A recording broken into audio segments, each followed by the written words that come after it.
was Ivan. This is a part two of the Alien. Lifetimes, like I connected yesterday, you have a lot of lifetimes as a dragon being, where you flied a great deal around the planet. You did have children. You did have like a promiscuous wife or like an attractive one. Of course, she was another dragon being.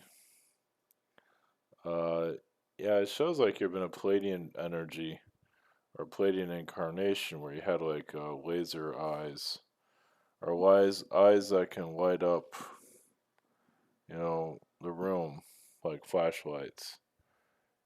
I think you had other abilities too, but you can say your whole body can light up like a yeah, it's like a translucent color, like you can turn blues, greens, yellows. So your body can light up like a what do you call it? I can't have a word for it, but either way, you have the ability to change your appearance, well, at least on a color level. I think about connecting to other beings, you can just see the colors of how they lit up.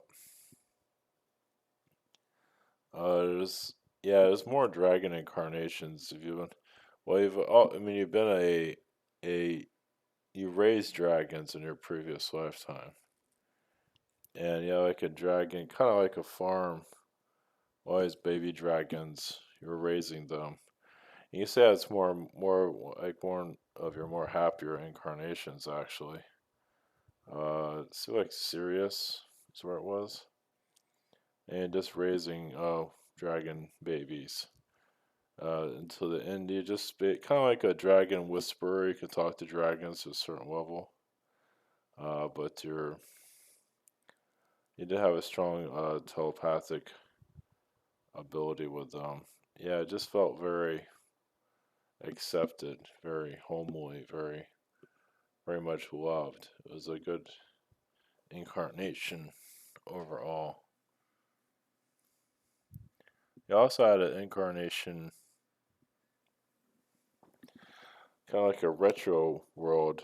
I see you as like a duck being cooking for people I could cook on a duck planet. And yeah, I just cooked up. You're just a cook, just like it was similar to this world. You weren't cooking other ducks, so I don't think you were cooking chicken. I don't know what you were cooking, but anyway, yeah, just a chef. Alpha Centauri area, something around those lines. Yeah, yeah, duck planets. I mean, you had canine planet worlds, so the duck worlds you've had some. Yeah, it might not be the strongest connection. You can say it didn't always feel accepted. To go to the crux, the canine incarnations, the crux, you did have like a well, kind of like a king lifetime, but was on a world that didn't have many inhabitants on it. There weren't many pyramids on it, and you were kind of like you felt like you were in charge, even if you really weren't. You felt, I wouldn't say dominating it, but you just felt, I don't know, you had some influence there. But once again, there wasn't many inhabitants there. Yeah, I just felt more. You did feel at home though. It's like think of like a world where there's not much there. I mean, well, beings. It didn't have much of a population. Let's put it that way. And you just had to, you had you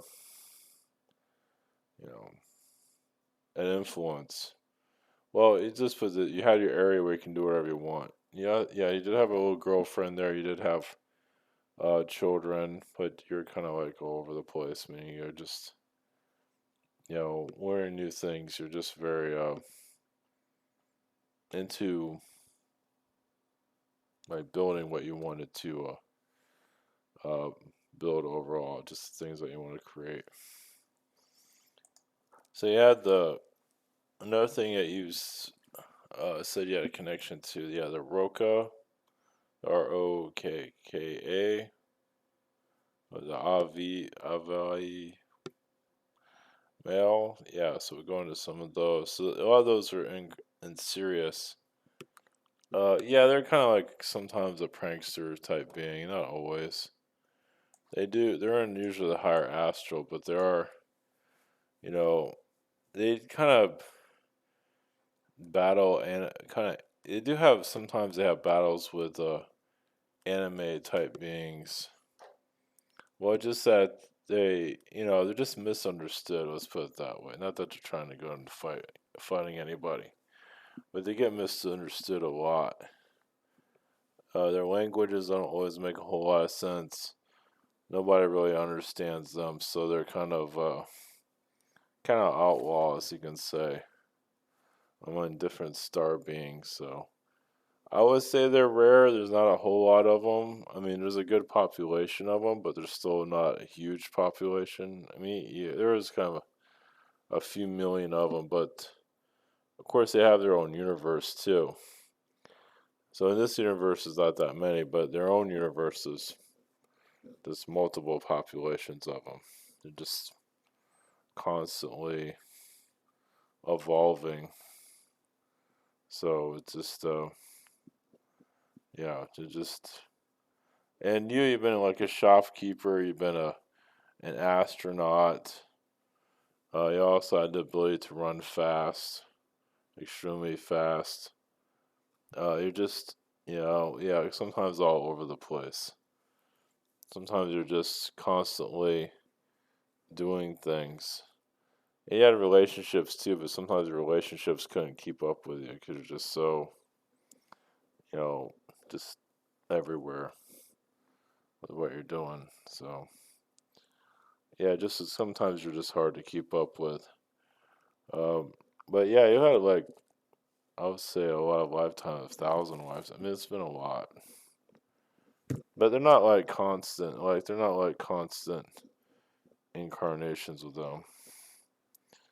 Uh, with the crux, or let's go back to the Roka. Yeah, they're just, it feels like you're trying to connect to their civilization to remember, but yeah, so there's like desert planets where a lot of them are. Some are water planets, but usually there's some kind of land mass there. But desert planets is where it's kind of like Australia. You look at Australia, that's where these beings usually hang out at. And they also connect to Asian realities quite a bit, but Australia is usually where that seems to be their type of place. And Australia is not exactly the easiest place to have an incarnation on. So, but even as an Asian, yeah, they just connect to Asian countries, and they don't always do so well, or Asian planets, for that matter. I mean, you've been a Roka and actually been married to an Asian girlfriend. She was human, and she couldn't keep up with it. She thought she could, but not so. Not so. She didn't get far with it. Let's put it that way. Um, he also lives on as a Roka. He lives on volcano planets. Well, not that it was all volcano. It just there were there's land and there's regular life like here, but there's just also very large volcanoes. So the worlds are kind of temporary planets overall. But these beings are very fast and get into people's minds. They can telepathically connect.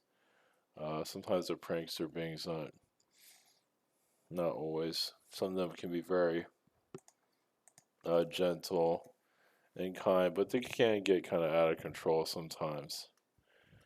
Yeah, they're kind of the worlds where they can just relax and just do their thing and not cause any ruckus with anybody.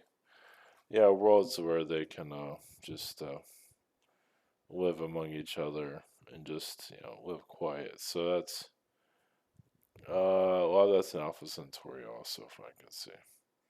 It's in the higher astral, like eighth dimension. All right, blessings.